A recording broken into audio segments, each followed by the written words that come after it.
Hello, my name is John, and this is my first talk. Uh, I'm a former Jehovah Witness, and I'd like to give you some details of what happened to me. I was in it for 32 years, and for 32 years, I knocked on doors and played the game the way I was taught to play it. Well, after 32 years, I call it quits. Now, uh, I hung on to it for 32 years. I don't know why, but I found out why after I got out of it. I was captive of a concept.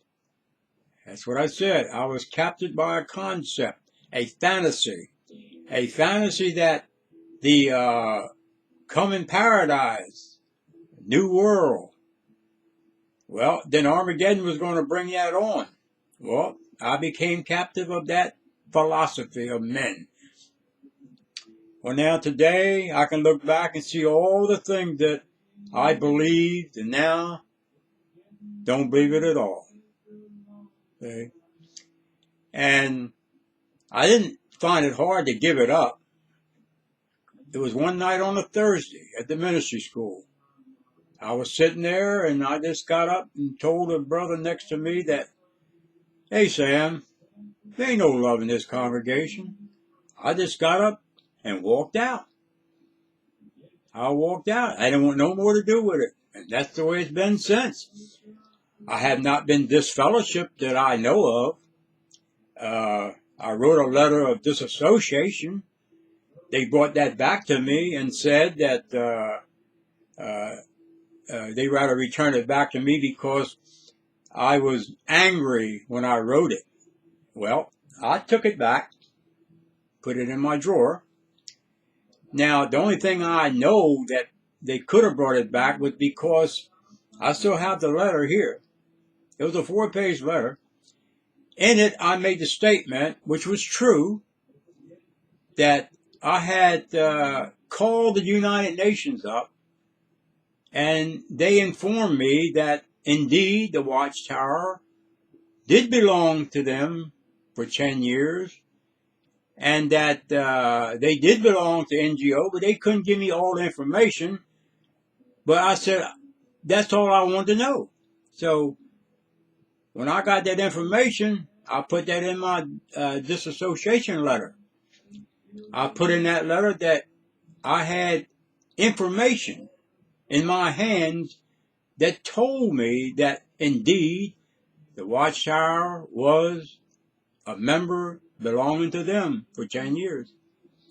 I put that in my letter that I had information. Well, that could be the reason they brought it back, because this information I was supposed to have, they didn't want nothing to do with that. So they never disfellowshipped me that I know of. But I have been marked, I know that, because no one won't speak to me no more. There's some people I knew real close don't mess with me no more. So I'm a victim of shunning. So this game they play with you. You're dead, things like that. You know what I'm talking about. You know, after I got out of it, I read a book by Ray Franz. But before that, about a few years before that, I had saw it in the Time magazine about what happened to him. I didn't know of Ray Franz, but I read that, and I remember that. But once I quit, then I found out about that article that was in the Time magazine about Raymond Franz. And I bought his book, but I had quit before I bought his book, and I learned a lot about Raymond Franz. God bless his soul.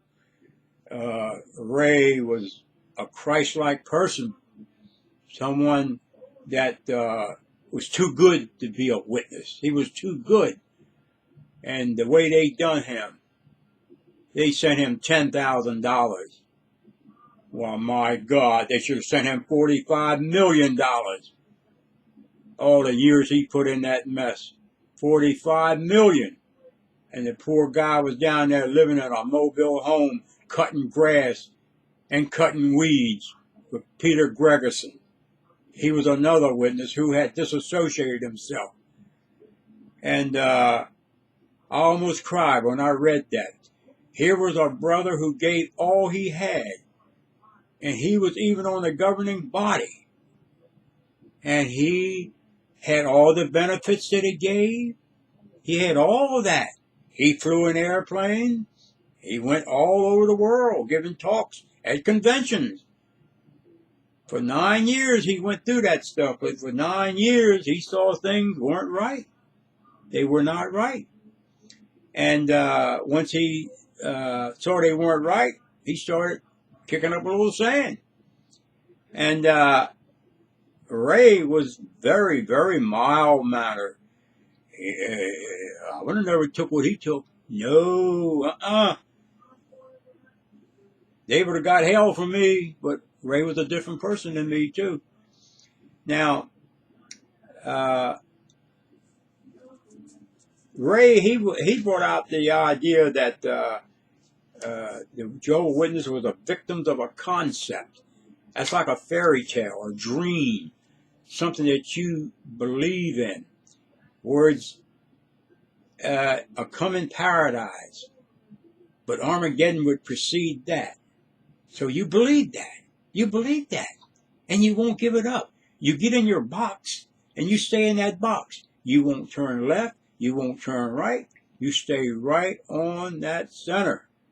No one can tell you nothing about the governing body, the channel of God, see? But you know, when I hear so much about this channel of God, I remember the letters that were read on Thursday night about the channel. Here's a letter from the discreet slave. And you know, that word discreet ain't too good of a word. Discreet to me is sneaky. That's why I take it. I had seen where immoral things went on in the world and they were advertising for it. And they would say, discretion, please. Must be discreet. Aha. So this means to me it's a sneaky way of doing things. So don't let that word fool you, discreet slave. Don't let it fool you. Now, a lot of things have happened since I read Ray's book. And I can always go to a scripture that I have lived and died by now. 2 elders came to my house when I had dropped out. 2 of them. They wanted to know what was wrong, why I didn't come back. And one guy says, John, don't you believe that the brothers up in Bethel or the discreet slave, that they're the channel of God? Don't you believe that? I said, well, I would believe it if you would eliminate Psalm 146, 3 and 4 that's in the Bible. And I got my Bible, and I said, well, let me read it to you. Psalm 146, 3 and 4. Do not put your trust in men, nobles, queens, and kings, or earthling man. Why? Because they die and go back to the ground just like you do. Aha! Just like you do. Well, then, if they're going to die like I do, they ain't no better than I am then. Then he said, George, I got an appointment at 11:30 with a doctor. He got on in the car. And the other one followed him. And they both left. They never come back no more. But that's a sore note when you mention anything about the channel of God. Not being the channel of God, they're ready to fight you for that. Oh, yeah. It seems to me that they got a hold on these people. You know, I got a book here called Captives of a Concept. I just got this book, and it tells you all about what that is. The whole 8 million witnesses throughout the world are victims of a concept. They're captives of a concept, which is something that's not true, but they believe it. They believe it. And you can't tell them no difference either. One came to my door about a few months ago, and I was about ready to have it out with him anyway, then see. I was fed up with this stuff. he comes there and he has 2 magazines, and I'm out there doing something in the garden, and he says, Brother Newsom, I'm going to put the magazines in the door. I said, no. Don't leave them no more. And he said, the missus wants them. I said, nope. I had to protect her. And he goes back to the car, and he says, thank you. I said, you don't really mean that. You ain't thanking me. It's trying to get even. You're thanking me. I said, I don't want no more of those comic books brought here. No more. Thin as toilet tissue. That's what they are. Toilet tissue. That thin. So he left. He ain't been back since. In fact, I think I'm through with them all now, see. I am probably an apostate. Well, I am an apostate. What else could I be? I don't believe in that junk no more. So that would make me an apostate because I was baptized. See, if you ain't baptized, you're okay. They ain't going to mess with you. See, you can run your mouth all you want. But once you're baptized, boy, they got you then, see. They'll get you then. You can't even fade away. They'll find you. They're better than the FBI. They will find you. No matter where you go, they will find you, and they'll disfellowship you. They love that. They love that. Well, I used to see them come into Kingdom Hall, the elders with their book bags. Oh, they walk around like a rooster. You seen a rooster, how he walks around? The poor chickens are scared to death. They walk around so proud of themselves. I'm an elder. I know it all. The flock is under me. Don't you think they don't believe that? They do. They do. And most of them are window washers. That's all they are. Some of them got good jobs, but a lot of them are window washers too. In fact, when I first come into this nonsense, I know a brother. He was a big guy in the insurance company. He made a lot of money, and when he got a hold of that stuff, and he was an Italian brother too, which tells me he was a Catholic. But he fell for that junk, and you know what he started doing? Selling pots and pans from door to door. And I still remember that. From an insurance executive to pots and pans. Really sad, to see that happen to a man. And today, I don't know where he's at. I know he was married and had, I think, 3 daughters, and they all left it. I don't know what he's doing now. I don't even know if he's still alive. But the little things you can remember about this nightmare. I can't remember too many happy moments, but I do know that during the time that I was in it, it was always drama in there. Somebody was getting disfellowship. If someone belched, they would run to the elders. So and so belched in front of me. And I wasn't even baptized then, but I noticed that. This is the way it was. Everybody ran to an elder, no matter what it was. Go tell the elders, And, well, I didn't say nothing. But anyway, little things like this here to prove that it was not the truth, to prove the 1975 was a hoax. They say that this flock created that rumor. It was not no rumor. I remember the time I was out there in Westchester, Pennsylvania, putting tracts out indoors about the end coming, the end of the world, 1975. I was putting them out fast as I could put them out.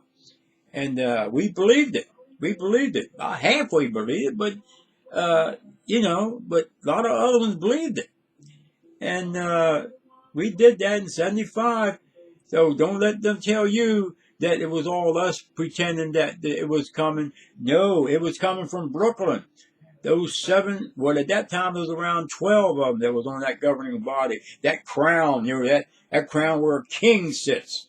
That's what they think they are. If any of y'all saw the Royal Commission from Australia, with Jeffrey Jackson on there. Mr. Potato Head, that's what they called him. I've seen it on the YouTube. Mr. Potato Head. Boy, he thought he was a rooster. The way he sat there, and he just thought, you can't question me, I'm on the governing body of Jehovah Witnesses. But he didn't say that, but you could see it in him. You could see it in him. And I loved it. I loved it when Mr. Stewart swore him in. And he held up his Bible, just a Bible like this, that silver Bible. There you go. See that? That silver Bible. This is the one he swore in on. Well, he swore in on that because the Bible is not recognized, so he really won't tell them a lie because it's not the Word of God anyway, their Bible is. It's a pretend version of it. But Mr. Stewart let him swear in on that. And I loved it when Mr. Stewart told him, asked him, put your hand on the Bible and swear you in. And Mr. Stewart says, I repeat your name. He said, I, Jeffrey Jackson. Then Mr. Stewart wouldn't even say nothing. He would wait a while. And he said, do solemnly swear to tell the truth, and nothing but the whole truth. He just drug it out on him, see. Mr. Stewart did not like him anyway, see. But he just thought he was something. How dare you to question me like this, But he couldn't say it. He couldn't say it because he's under oath. Anything he tells you was he could get him for lying. He caught him in lies. You could tell the way the hearings were going on. Now, we can bring up another little thing I like to bring out here. The whole 8 million people that are Jehovah Witnesses, and at one time I can truthfully say, and everyone agrees to this, that had found all this stuff out, that we were victims of what? We were victims of victims themselves. Let me repeat that. We are and were victims of victims themselves. They were victims of Satan. Yes, they were. They think they're the child of God. They are victims to feel that way. You can't tell them they're not a child of God. So they have been misled by the devil. In fact, the devil has always controlled the Watchtower, but I got a sneaky suspicion that something happened about 20 years ago. I believe that Satan indeed took it over. He took it over. Because how can you be so mean and evil and hostile toward the flock? How can you be that way? You've got to be a mean person to talk that bad about people and to take their money. And all these billions of dollars they got in property. And all these, they call it for the Lord's work. Well, the 8 million people, that's their money. You never hear about that, but it's their money. They're the ones that donated all this money for them to live like kings and queens or whatever. It's the people's money. And this stuff, they have forgiven the loans that they loaned the brothers. And isn't that a good thing we did? Jehovah looks out for his people, and his channel is right there with Jehovah. We forgave the loans. You know why they forgave them? You know why they forgave? Because they were charging their brothers interest. Okay, and the Bible condemns charging interest. But if you were charging them interest, it means then that you're making money. You're making money out of the religious part of it then. You're making interest on people that you're not supposed to. So that's income beyond you being an organization that don't pay taxes. That's why they canceled the loans. Well, it didn't matter. they own the kingdom halls anyway. They got the deed, they got the title. The brothers out here, the 100,000 Kingdom Hall, they ain't got no title to them buildings. The title's up in Brooklyn. They own them buildings. When they sell them, do you think they ask the brothers, may we sell the building, or we're going to sell it? They don't ask them nothing. They come to the meeting and they see the doors are closed, been sold.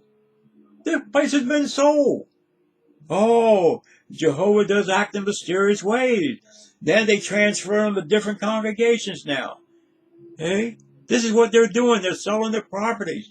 And they ain't building no new ones. Not the mountain, none. But I did hear they were building new ones. If they do build new ones, they're going to be like businesses, storefronts, like a bank. Okay, which means then they can resell it then and make more money because it looks like a business property. This is what they're doing. But they got room in there for them to have meetings, like a room for executives and people in sales and stuff like that. Yeah, they got places where they can still have the Kingdom Hall. Yeah, but it can easily be converted into a business like a bank or a police station or whatever, okay? It can be converted into that. So these guys are sharp. They know how to make money. They know how to make money, this religious part of it. See, they are a corporation. That tells you something right there. Corporation. Corporation is money. You make money if you're incorporated. Okay? Don't let it fool you that they're not, that they're religious. What they have, they are a book publishing company with a religious suit or religious dress on. That's all it is. Because even the people who knock on doors are called publishers. Well, can't you relate publishing to books? Publishers, books. Publisher, books. See, it's a book-making company. But what they have done is, we can have our company and have people work for nothing in the name of religion. Non-profit organization, that's what we are. I could go on and on and on about what I know on these people. Did you know that they get money from United Way? That gives money to an organization that helps people. Yeah, they're on that too. They're getting money from United Way as a charitable organization. They don't help nobody. They don't help nobody. And they always call themselves helping people that when there's storms. They don't help nobody but their own kind. Jehovah Witness, they'll help them. But here's the catch. If you live in Alabama, that's where Brother Franz lived at. But if you live in Alabama and your house gets blown down by a windstorm or whatever, they'll come down and repair it for you. But here's what they'll do though. The insurance on that property, the homeowner's insurance, you got to turn it over to Brooklyn. They ain't doing nothing for nothing. See, people don't know that. People don't know that. They'll turn the insurance money over to them. You're supposed to do that. That's what Jehovah will want you to do. To help in the kingdom preaching work. The kingdom work. The preaching work. All things go to preaching work. Well, that's not so. A lot of it's going out to child molestation now. Child molestation. See? And you ain't heard nothing yet. See, I don't know why these kids, there's 3 or 4 or 5 that's gotten millions of dollars out of this nonsense. But there should be more. There should be more. There's 23,000 cases. Where are these kids at? Probably their mothers and fathers holding them back. Don't sue them. Don't sue them. Oh, my God, if you molested me, I'd get everything I could out of you. Where are these kids at? The name of the game for the Watchtower Society is money. Let it be your theme too then, money. Come on, get the money. If you molested me, I'm going to make you pay for it. This is what they should do. But they're not doing it as fast. See? There should be 20 cases a day on this stuff. You molested a little girl, your father, whoever did it, and you look the other way. Hey, But I'm going to break the end of this thing here about a two-witness rule. A two-witness rule? I got the answer for that. Common sense. You know what overcomes that two-witness rule? Don't they tell the child when the father denies it, they say to the child, he says he didn't do it. We'll just have to leave it in Jehovah's hands. Okay? Leave it in Jehovah's hands. But now here, John's coming along. I haven't heard this nowhere yet on the apostates. That's on YouTube. I haven't heard this yet. But I'm coming out with it now. I hope it'll pass on. I got 4 witnesses. I got 4 witnesses. You want me to name them? I'm going to name them for you. The 4 witnesses are the child, him or herself. Number 1. Number 2, Jehovah God. He saw it. He saw it. Number 3 was Jesus Christ. He saw it. Yes, he did see it. Okay. And number 4 was the guardian angel. We are supposed to all have a guardian angel. Okay? He saw it too. So there's 4 witnesses now. See? Oh, the Watchtower might say, well, we can't do it that way. Wait a minute. Don't fool me now. You did it that way when you told the child who had to leave it into Jehovah's hands. Okay. If you can leave it into his hands, you sure can accept him seeing it. If Jehovah knows all things, sees all things, hears all things, and will always know all things, don't he know about that child being molested? Yes, he does. He saw it. He knew you were going to do it even before you did it. So don't tell me you had to have 2 witnesses. Jehovah saw it, Jesus saw it, and the guardian angel saw it. And the child saw it too. And you have ruined that child's life. Ruined her life. That's what you have done. I'm going to close this after this here. I don't see how in the world a Jehovah's Witness can knock on anybody's door today with all this publicity of child molestation. I would be ashamed to knock on anybody's door knowing or thinking they know. They know. They got to know. If they don't know, they got to know because they ain't like us. We don't want to know, but we hear about it somewhere. I would be ashamed to knock on a man's door or a woman's door. Most people have children. Hey? They don't want you at their door and you are a child molester. I'd be ashamed to knock on a door. I'd be ashamed to do that. But I don't know what they're doing to get through this terrible thing that they got to go through now. Maybe there's less people going out now. I know darn well they got to feel something or got to fear something. Yeah, I'd be ashamed to do it. But might be they ain't ashamed of nothing. As long as they're knocking on doors and pleasing those 7 old bent over men up in Brooklyn. I mean bent over. They're all 70s and 80s. They got to be bent over. Bent over. 7 old men bent over with an idea that is a fairy tale. And the people believe this nonsense. So, I'm going to close now and say, next time I come on here, I'll be using common sense. Because people like common sense. Yeah, you can talk about all the scriptures you want. But common sense, person can remember. Jesus talked with common sense, didn't he? You could understand what he talked about. He would compare something and make it come right in there. See? You don't have to be a lawyer or a doctor or all a highfalutin college graduate. Just common sense. Common sense. So I'm going to sign off for now. Thank you. Thank you very much.